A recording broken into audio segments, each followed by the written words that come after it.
talk about nailing that interview. So we'll get to them in a minute. But before I start, I'd like to acknowledge the land of the Yalkal Wallang clan of the Boomerang, where I'm currently hosting from today, and pay my respects to their elders, past and present, recognize the strength, resilience, and capacity of Aboriginal and Torres Strait Islander people in this land. So as you probably know, for the regulars on the call, Tuesdays are our transition to work theme days. So GSA supporting students in finding or securing that opportunity while they're studying or after their studies at University of Melbourne. And so in that vein, we have two special guests from People to People Recruitment. They have been on the call before, so for those who are returning back to us, you will be familiar with our two guests, but I'll go ahead and introduce them anyway for those newbies on the call. So we have Aimee Burton, who's a consultant at People to People and who prides herself in partnering with firms that are progressive, constantly evolving, and ultimately enhancing the culture with diverse and inclusive teams. And with Aimee, Mary is also on the call. Mary Savova is a senior consultant specializing in legal support recruitment.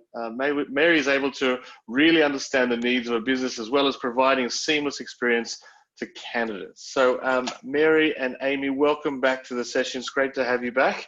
Yeah, absolutely. We're really looking forward to talking about this topic about nailing that interview. I think it's come up quite a lot in conversation we've had with our postgrads. It's about, well, yes, we've got job searching and we've got, talking about what the CV looks like and the cover letter and essentially selection criteria. But what happens when we get there?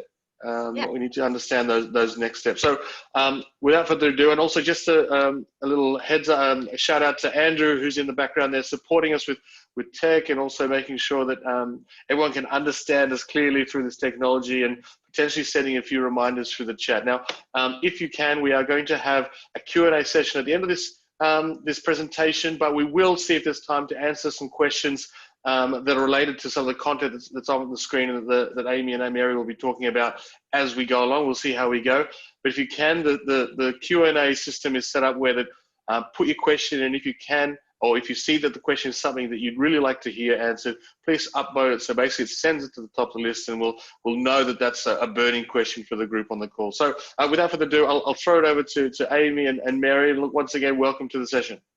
Amazing. Thank you so much for the introduction. Hi, everyone. Thanks so much for joining Mary and I this evening. We would love to talk you through how to answer interview questions. Basically, it might sound a bit straightforward, but for those that have had interviews in the past, it is daunting, even for Mary and I, being specialised in recruitment. When we had our time to interview, it's daunting, it's intimidating for us all. So the best thing to do is obviously prepare effectively, and we're going to talk through how to answer different types of questions as well.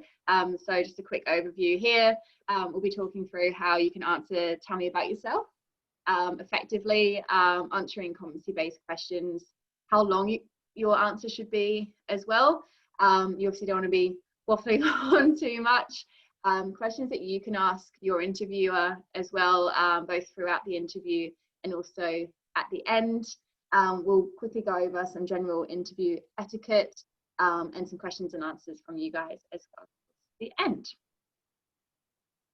Lovely. So yeah, the tell me about yourself question, I think sometimes can be the hardest, particularly as it comes right at the beginning of an interview. So the spotlight's on you from the get-go, which can be daunting. My first piece of advice is take a breath before you start answering, and don't just go panic. Think about this kind of layout that we've presented to you. So you first want to think about the past. So when was it that it became familiar for you to kind of go down this path? So if you're going forward to a lawyer position, for example, you would be saying, okay, well, I went to university and I studied a law degree, and I did this, I did that. You probably want to spend, 20 seconds explaining the past. And then you can explain any past work experiences that would be relevant to the role in hand and any key achievements. You then want to talk about the present. So you're discussing your current role. What are you doing right now? And any worthy accomplishments with that in mind as well. And then you kind of want to very swiftly just move on to the future as well. So this is your segue into what you're looking for next. It might sound obvious, but please reaffirm with them, you know, at the get-go, the role that you have, the role that you're interviewing for is what I'm looking for next, why you're interested in this position and why you believe you'd be a great fit as well. Lovely. Over to you, Mary.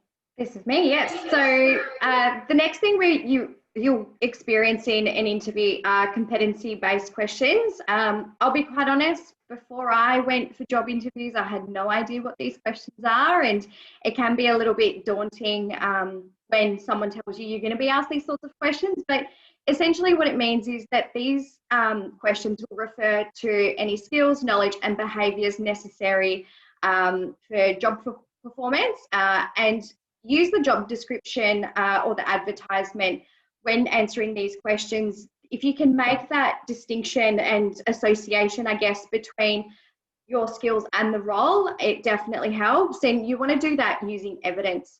So some examples of some of these questions, you might have, tell me about the types of writing you've done. So you want to ask particularly, you know, how did you approach this task? Tell me about the content and the audience it was written for, and how it was received and what was the feedback. So give examples of where you've done all of those things before and link it all up with what they're looking for as well. It's really easy in these questions to go off on a tangent and start telling weird and wonderful stories about your previous work that are just not relevant. So it's really important to listen to the questions and answer them as well as you can.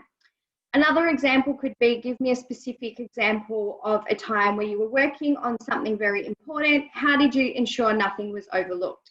So here you want to look at what steps you take and what was the result. So again, really listening to the question and seeing what they're asking for. And just a couple of others. So tell me about a time where you had to explain facts about a fairly complex service or product to a customer on the telephone and or in person. So what was the situation there? What was the process? And what was the feedback? So they ask these sorts of questions to see how you would deal with conflict in the workplace, difficult decisions, if you had to make your own decisions as well, if there was a situation where a supervisor or a manager wasn't around, and how you would handle making tough calls on your own. So they might sound like big and scary questions, but ultimately they're looking at how you would actually respond in particular situations, and they're just masked by fancy questions sometimes. Over to you, Aimee. Yeah, close. So some of you may have heard of the STAR technique. So STAR stands for situation, task, action, and result. So this is a way of you preparing your answers. So what you could do is use an example that Mary just provided, or if you're thinking ahead for yourself, you can think, okay, well, I am looking for X kind of position. So for example, if it was in legal, you know that they're going to want really strong analysis, good research skills. So you'd be thinking, okay, well, what kind of competency-based questions may they ask?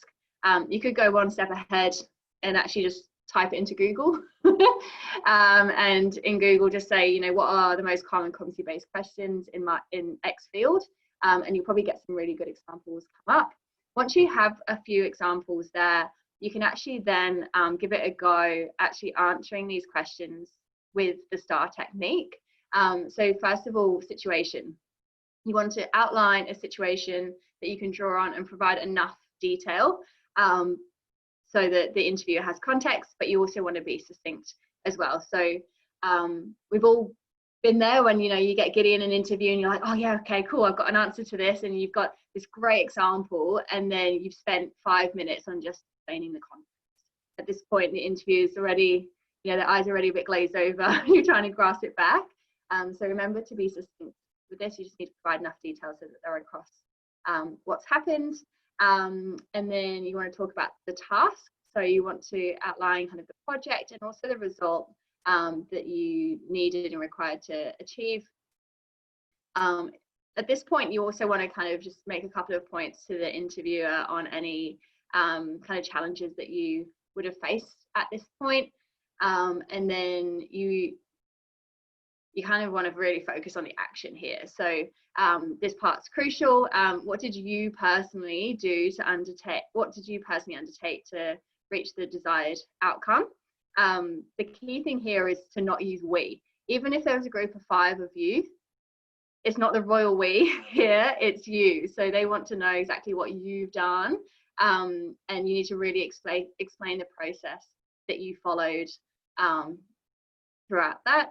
And then you also want to explain the results. So ideally you want to be giving a tangible outcome here. So we've got some examples here: improved customer response time, revenue increase. It could be some really strong customer feedback or client feedback that you received.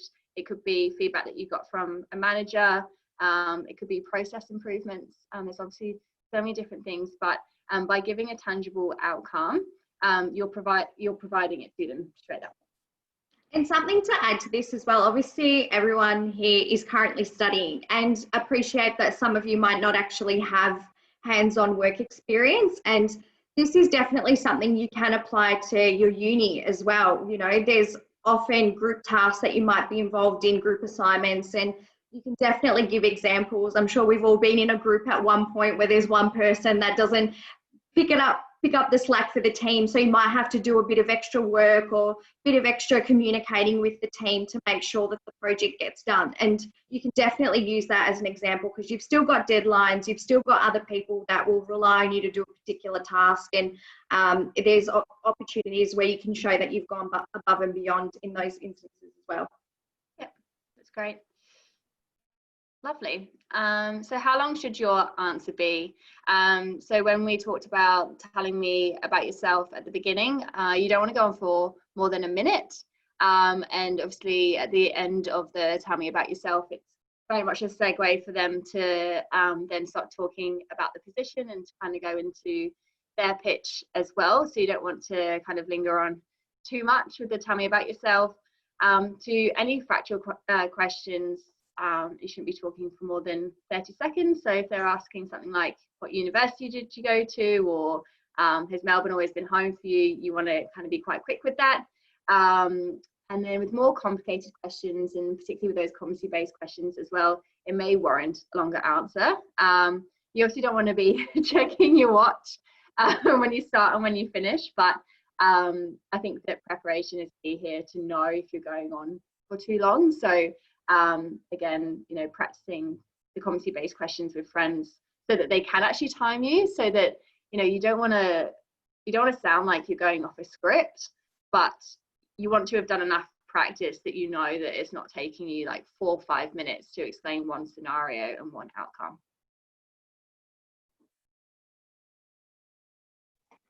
Perfect. So the next section goes into what questions you can ask the interviewer. So the last thing you'd ever want to, or the last situation you ever want to find yourself in, is getting to the end of an interview and them asking you, do you have any questions for us? And you say, no, or you've answered all of my questions. Even if it's 1 or 2, it definitely leaves an impression. And I know for Aimee and myself, we always remember those candidates that really did try and make an effort. You know, it doesn't have to be a superstar complex question. It can just be, you know, something as simple as, you know, what's motivated you to work at XYZ company, or why have you stayed here as long as you have? People will always tell their success stories of why they, you know, are working where they are, and it'll buy you some time and make you feel a little bit comfortable as well. And ultimately, people love talking about themselves. So I think, you know, at least it'll buy you a couple of minutes and it'll relax the atmosphere as well, I think, a little bit. Another question you could ask is, how do you define success in this role? That will give you an understanding of what they would expect from you, what sort of KPIs might be associated with this role, or specific targets as well. And And something else is, what would be a key achievement for someone in this position or similar? That's a great benchmarking question, so you can see what other staff in the business are like, and what their expectations are from staff as well. If you were to give some advice to someone starting in this role on their first day, what would it be? Again, it gives you a good understanding of company culture. Something like this will show you if they work as a collaborative team, if it's something that you could expect to be working quite autonomously in, things like that. Something else that can be quite powerful as well. Do you have any hesitations in my capabilities of doing this role? This will give you an understanding if there is anywhere that you could improve in, or just solidify that you could actually do the role, and even answer any concerns that they might have. So for instance, if they say, oh, seniority is an issue, or you haven't got experience in a particular system, that could be an opportunity where you say, okay, well, I'm happy to, do any courses if it's regarding a particular technology or system and things like that, and really just assure them that it is something that you would be capable of doing, or helping them overcome that hesitation. One thing I would just like to add on the question front as well is you can very much feel like you're under fire in an interview, especially if you go in, there's the tell me about yourself, and then you feel like you've aced that, you've done all right with that, and then all of a sudden come the competency-based questions. It can feel really intense. You're kind of you're nervous, and you can be intimidated as well by the people interviewing you, and being in a nice office and things like that. And one tip that I give candidates all the time is, when you are asked a competency-based question, so for example, it could be, give me an example of when you've had to prioritize tasks from different operators or different people in the business. As you go through the technique that we provided to you, at the end say, is that the way that you would expect in your business for someone to respond to that kind of issue or that kind of struggle or challenge? And first of all, you are getting a moment to breathe and calm down and think, okay, I've got this. The spotlight's off you for a second. The spotlight's on the interviewer to answer the question.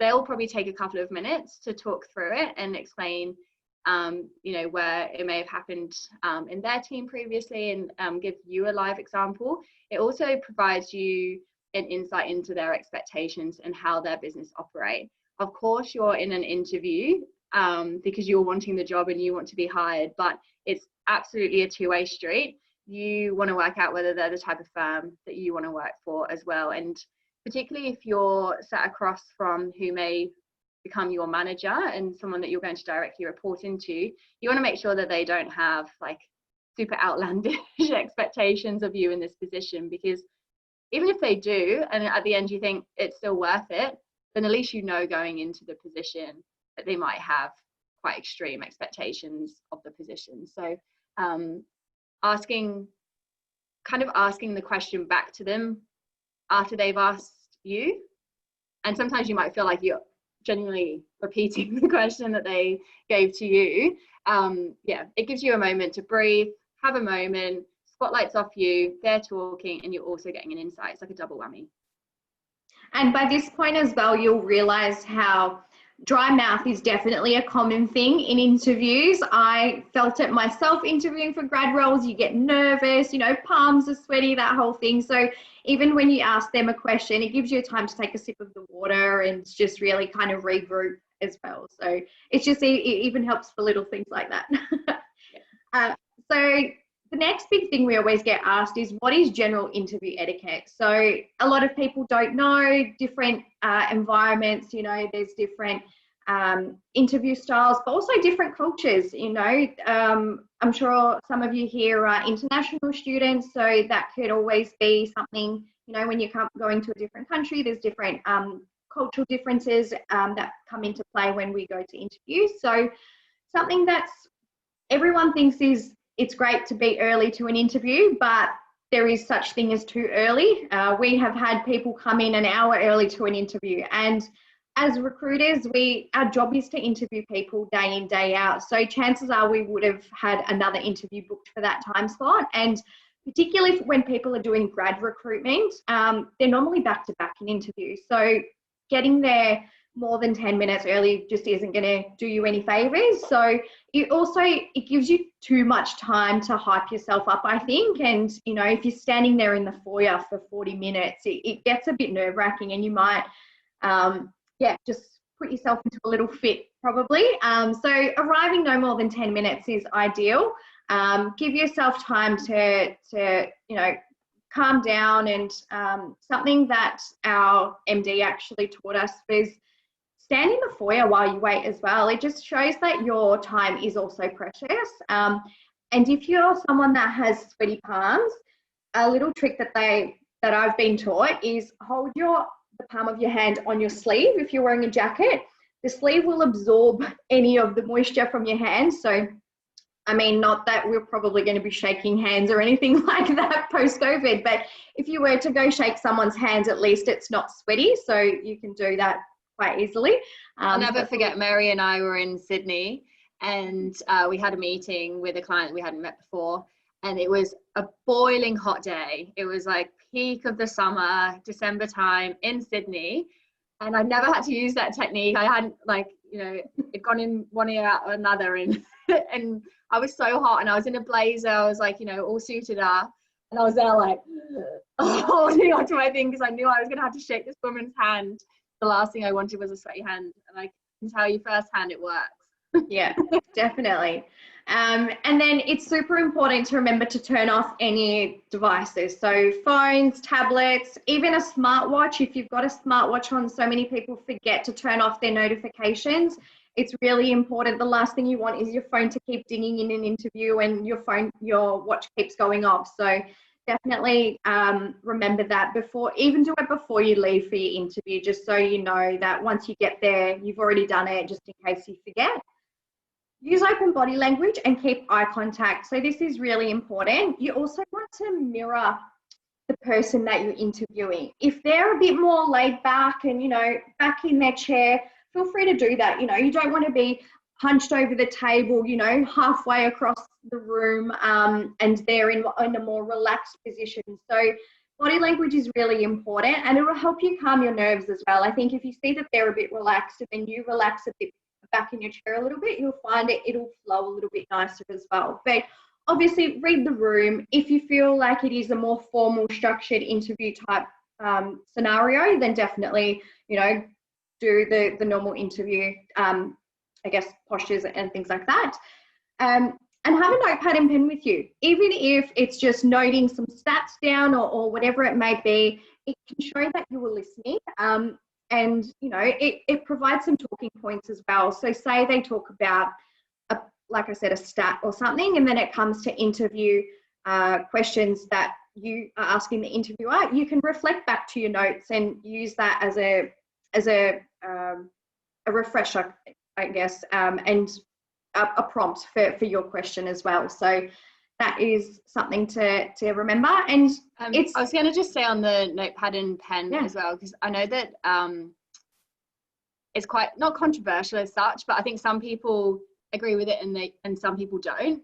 And I think for Mary and I, you know, interviewing day in, day out, and you know, things are probably a little bit different at the moment with interviewing, but when we are doing it face to face, you know, coming out of an interview, what I'm most impressed by is someone that is prepared, that is interested and is genuinely interested. And the way that I see that is by them noting things down.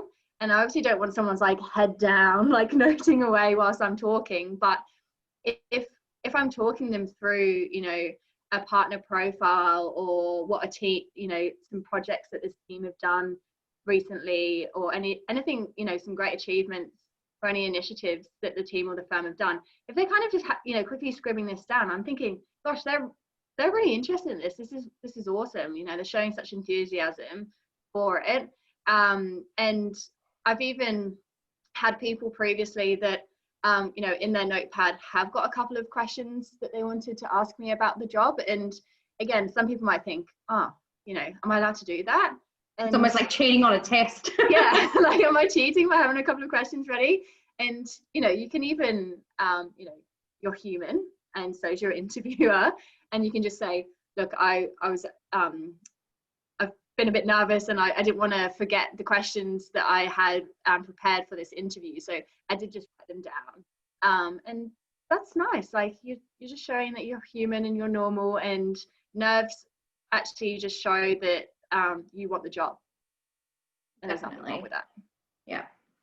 And another thing to add actually is, I obviously being remote at the moment, it hasn't happened as much, but quite often I've had people bring in a coffee cup, like a takeaway coffee cup, or they're chewing gum in the interview. Definitely dispose of anything like that before you head into the interview. Beverage wise, 9 times out of 10 you'll be offered for a water or coffee when you get to the interview, so you don't need to BYO. But also, if you've got gum, it's just not a great look. You know, I've had it happen a couple of times, and people just forget that they've got it, and then they'll start chewing in the interview, and honestly, it distracts me, and so it definitely doesn't leave a good impression. So if you want fresh breath, at least go with the mint rather than gum. And then at the end of the interview, feel free to send them through a thank you email to the interviewer, and connect with them on LinkedIn. It's always a great way to stay connected with people and leave that impression. And I think also, don't be afraid to follow up. During COVID, you know, and generally, I guess, things get crazy. And if they're bulk interviewing for multiple roles, people forget. It's just a natural thing. So feel free, you know, if you haven't heard from them after a week that you interviewed, just follow up in an email, or give them a call if you've got their number, and just as a courtesy follow up. It definitely doesn't hurt. Sometimes they'll be quite sincere and apologize and say, oh my gosh, I've been meaning to get back to you. And it's not always going to be bad news. Sometimes you might not hear from them for a couple of days, but it's just because they're going through the interview process. So it might also prompt them to give you some feedback when you call as well. I'd also say on that, if you do get like a rejection email or a call and you haven't been successful that time, be brave, rip the band-aid off and say, you know, I really enjoyed meeting with you, and I'm still very much interested in the firm. Can you give me any feedback as to how I could improve next time? Because, you know, I'm really interested in working for X, Y, and Z firm, and just ask for that frank feedback. I know that when I first finished my degree and I went for a paralegal position and I didn't get it, and I was so scared of asking for feedback, because I think I was just so scared to hear anything negative. And now it's like, just give me that feedback. I want to know, because I want to be better. And yes, it can be daunting. Of course, none of us want to hear anything negative. But if it was just the way that you came across with a certain on a certain example, or if you weren't concise enough, or, you know, those small things could actually set you apart. So you want to make sure that you're getting that feedback.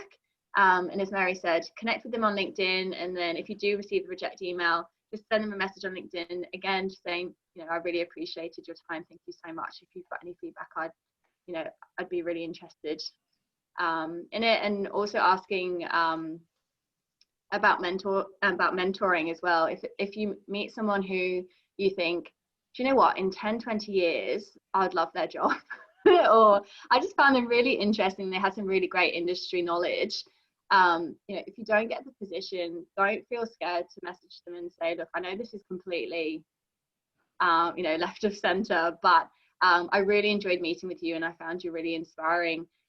Would you know, be interested in going out for a coffee catch up one time? You know, I'd love to pick your brains on kind of your career and stuff. So put yourself out there, rip the band-aid off, and be brave, I guess. And also feel free to ask as well, is there anywhere else in the business that you feel that my experience could be suitable? I actually had a friend of mine recently, get a job that way. She interviewed for one role. She asked the question, the contact she interviewed with put her in contact with one of their colleagues, and she interviewed for that role and got it. So you never know where it can lead, and it doesn't hurt to ask the question. Fantastic. Look, thanks so much, Aimee and Mary, going through that that process for us. There's definitely a lot of content and things we should be thinking about in interviews. And I guess, firstly, if you get to the interview stage, congratulations. It's a big step to get there. And I guess with your support tonight, we'll be able to support the students in the room about some specific questions about their experiences. So look, we've got a few questions come through, and one of the first ones, and it's sort of the majority upvoted one, is one from Naraja. How do you answer a role-specific questions if you're new to the role or the industry? Yeah, so great question. I think you have to remember that they've seen your CV before you go into the interview. So they know that you're new to the industry and you're new to the role. So, you know, don't freak out. What I'd be doing is, you know, quickly kind of picking out in my head any position that I may have had, whether it's like customer service or hospitality, retail, whatever it may be, or, you know, during my studies where I can actually pick some similarities and then work off that. It's not going to be like for like. They don't expect it to be like for like, but they expect you to, you know, think on your feet, give a good example. It might not be one of those more complex answers where you're talking for a couple of minutes. It might be a lot more succinct, and it might be just 30 seconds, but you know, just giving a quick example and then saying, you know, but I'm so excited to broaden my skill set and knowledge in this industry, and the reason why I'm so passionate about it is X, Y, and Z. You kind of want to move on from it quite quickly. Fantastic. Thank you. Look, I've got another one here. It's probably more of a hopeful question. Have you guys preferred a candidate with less experience but more potential doing recruitment? Well, something that, it's an interesting question that, so we've actually just done our market report for our clients, and there's quite a few industries at the moment where clients are hiring for culture fit rather than experience. So that's where, you know, how you come across an interview is really important. And as Aimee said, you might not always have the industry experience to back you, or the examples to give with industry experience, but it's how you present yourself, how you communicate, and that drive as well. If you show them that, yes, I'm willing to learn new skills, I'm willing to adapt and mold myself to what you need, then in a lot of instances, that's trumping in the interview process and in the selection process. And I know for us internally, when we hire graduates, you know, having recruitment or sales experience isn't the be all and end all. If we just click with someone in the interview, then, you know, that's great. And it's weird to say, but so often you do go off your gut feeling as well. Sometimes you just know if someone's right for your business or not. And we see that quite often. It's a question we ask our clients a lot, and quite a few always say, you know, sometimes we just know if they're the right person for us. So, yeah. Fantastic. Thanks, Mary. That's very hopeful then. Yeah. I've got another interesting question here. So there have been times I've felt uncomfortable with an interview's line of questions. How do I reject answering a question or call out inappropriate questions? That is a very good question. I've thankfully not been in that position myself, in having to kind of reject or really feeling that a question was inappropriate. So I'm not going off experience here. So Mary, I don't know if you've had any experience yourself in doing it either, but I think for me, you've got to stay true to yourself. If you feel like that person is being inappropriate in how they're talking to you, you obviously don't want to be rude, but you know, it could just be kind of putting them straight, you know. So standing up for yourself, I think, is really important. I don't think, you know, even if you've got limited experience and this looks like to be a great job, there's going to actually be a great job out there that is in line with your values and is for a manager that you're going to respect. If you're already thinking this is inappropriate, why do you need to backbend and possibly say an answer that's just going to enable them to ask more questions like that. So I'd say just own it and say, oh, I'm not too sure how to answer that question actually, because I've never had to. I didn't think that question would come up, like. Yeah. And then kind of move from it. Just say I prefer not to, or I don't feel comfortable in answering that, or just do it in a polite way. I think there's a few ways you can politely reject it. But like Aimee said, sticking to your core values is really important. And if at interview it's sparking some red flags, then ultimately it's probably not the right place for you. So I know it can be hard as a grad, like you think, oh, I've got an interview, and particularly if you get to an offer stage, but deep down in your gut, it's not exactly the type of business you want to align yourself. Feel free to say no. There's bigger and better opportunities out there, and it's sometimes not worth it morally. I'm sure I've heard of a candidate talk to us about an experience that she had. She was a working mom. And I'm sure she had a question kind of like, how do you think that you'll handle the work-life balance between having a family and being at work? And it was like, well, why does it really have to be a conversation? I have my working hours, and then I'm also a mom. And, she definitely doesn't need to explain her role as a mom and what she does outside of work hours. Like and you can just be quite firm. I will commit to my working hours, and I'll do the best job that I can in my working hours, and I'm also a mom. That's it. Yeah, okay, thank you. And I think just to lay on that, I mean, if the red flags are there, it's probably not the right organization for you. But also there are a lot of times which even I've come across that people doing the interviewing are probably not well versed in interviewing, and so and so sometimes that can come across too. So look, I think it's a case by case basis, but if it's a red flag, you don't have to take the role. Yeah, and particularly you'll see it more often when you're interviewing with the manager of a team as opposed to HR, because like you said, Savita, HR is qualified to be asking these questions, whereas sometimes department managers aren't, and they just want to hear what they want to hear, and they can be quite straight shooting. So we do get a few weird ones. Like we've had people be asked about when they plan on having kids. Like that is so inappropriate in interview. Like absolutely none of their business. But some people just they don't have the interview etiquette, so to speak. Yeah, look, and I'm just going to follow up from, I think it's the same person, but I think about inappropriate questions, my experience was to ask them back to clarify how that information would be relevant to the position. Mm-hmm. Yeah. So I think so, I mean, that's a good one, yeah. Yeah? Okay. Yeah, I agree with that, and 100%, like, why is that question important to you being successful for that role?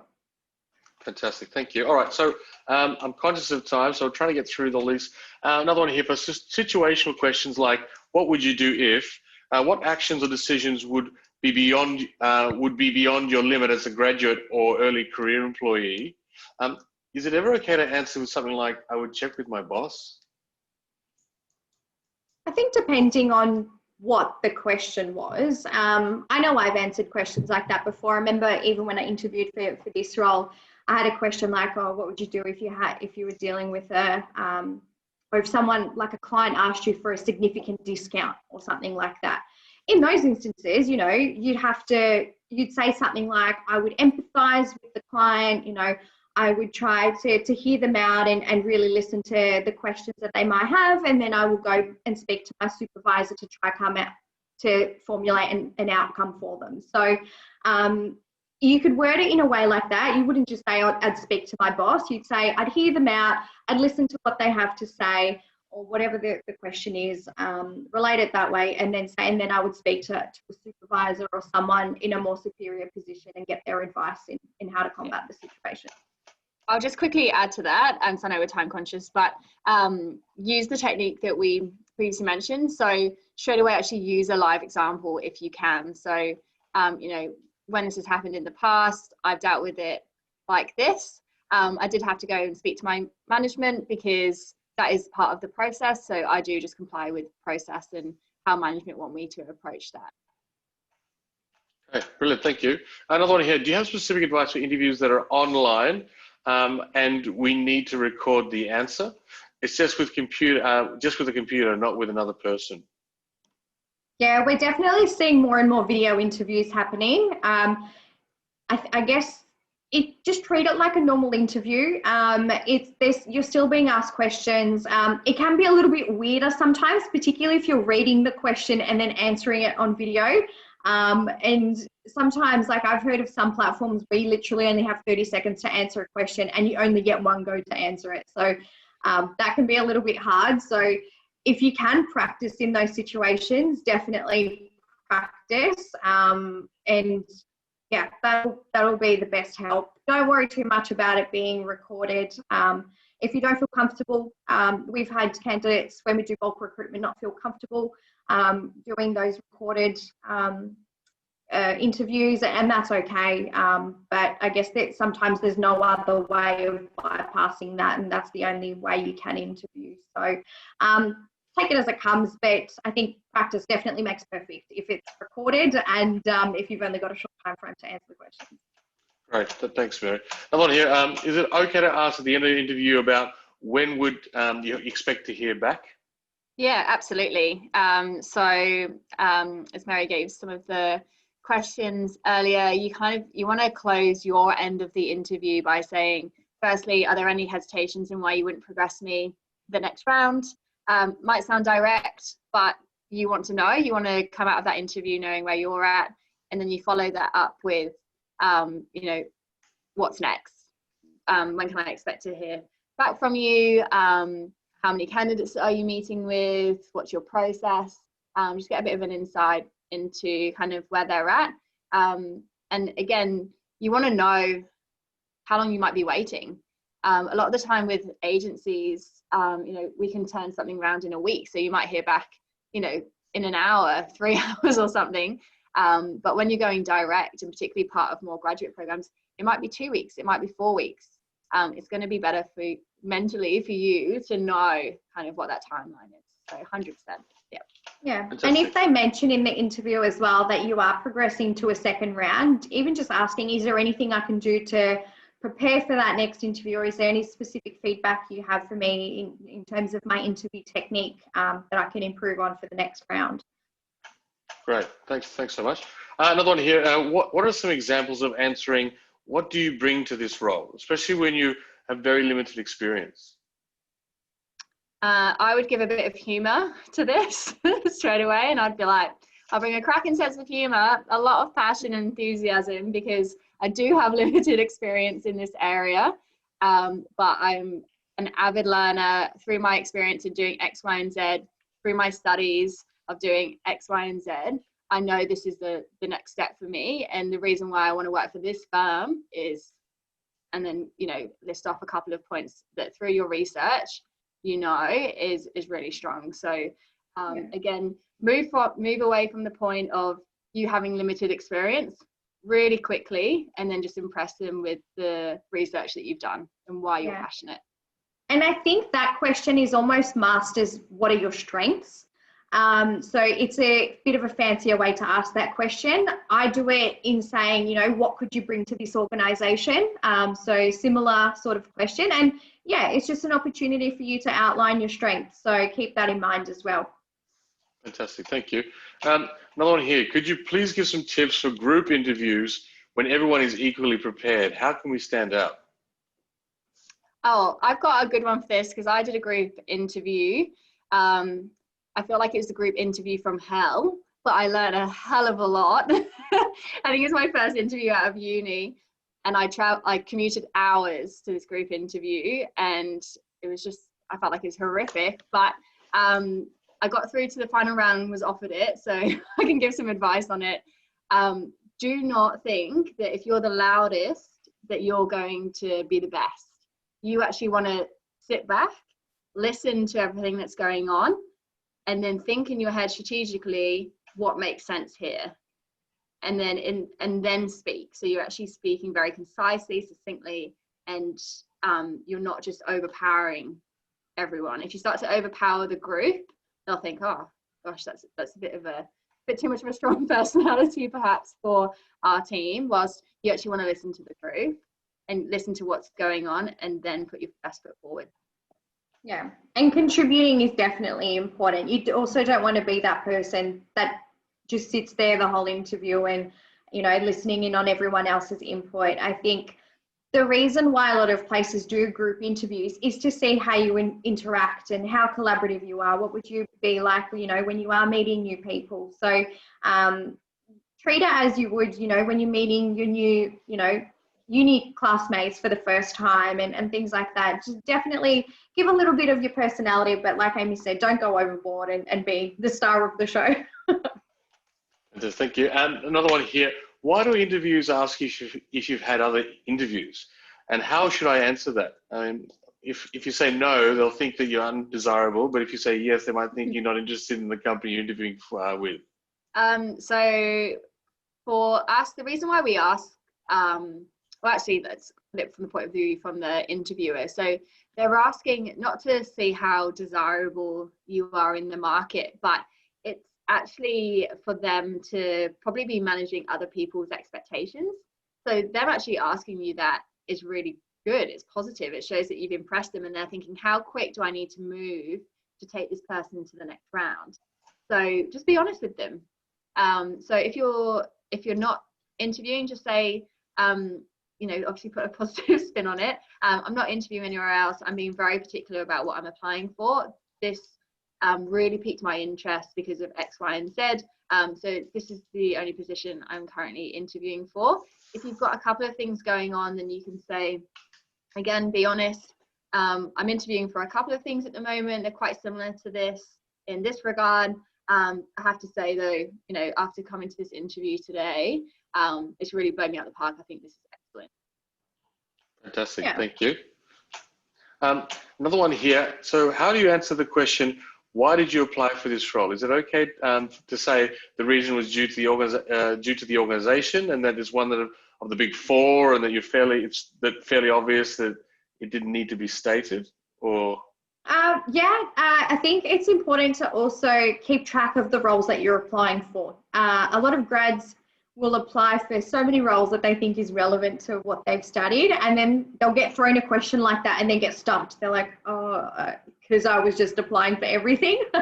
So definitely keep track of the roles you're applying for and research the business before you go in. So doing that interview prep will actually help you answer a question like this. So I think definitely looking at the business. Is it a top four? Is it a global organization? Do they do charitable work? Is that why you're interested in them? Do they, you know, are they sponsors of a particular footy club or something that you like? So definitely have a look at the culture and their values as well. A lot of businesses will have that on their website, and just say, you know, when I had a look at your company values and what you stand for, it was something that aligned really closely to what I believe in, and I just think on that level we would be a good fit.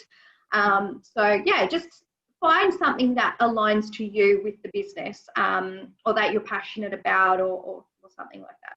A couple of other tips on that is that you can Google, you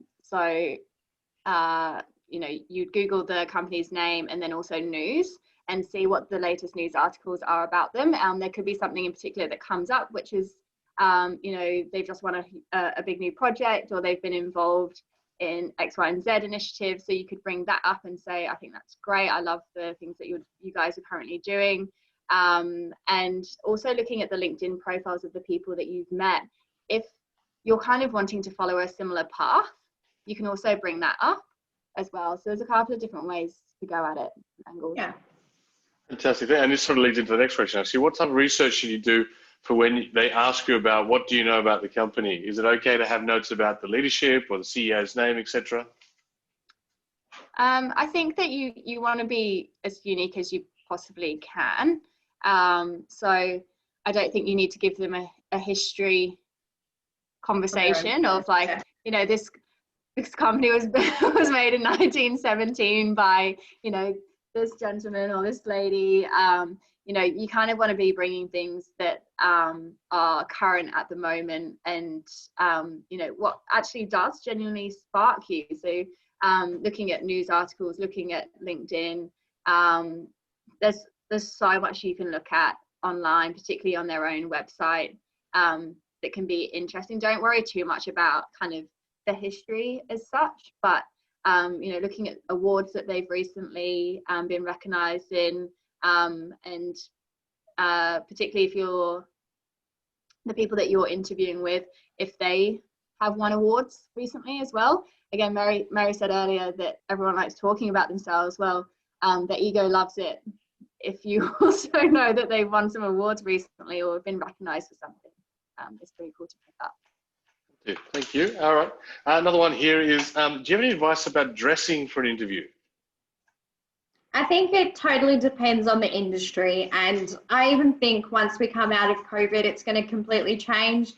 I have client meetings and interviews at the moment, and people have worn anything from a hoodie right through a full three-piece suit. So I think people are a little bit more lenient being in COVID. Even the people you're interviewing, you'll probably find are a bit more laid back. Even today, you know, normally when I do these things in person, I'll wear my blazer or a shirt and all that sort of stuff. But even today, I'm just in a jumper, a little bit more casual. So yeah, it totally depends on the context of the interview. But, you know, if you're interviewing for the Big Four, a top tier law firm, you know, a really corporate global organization, then a suit would make sense.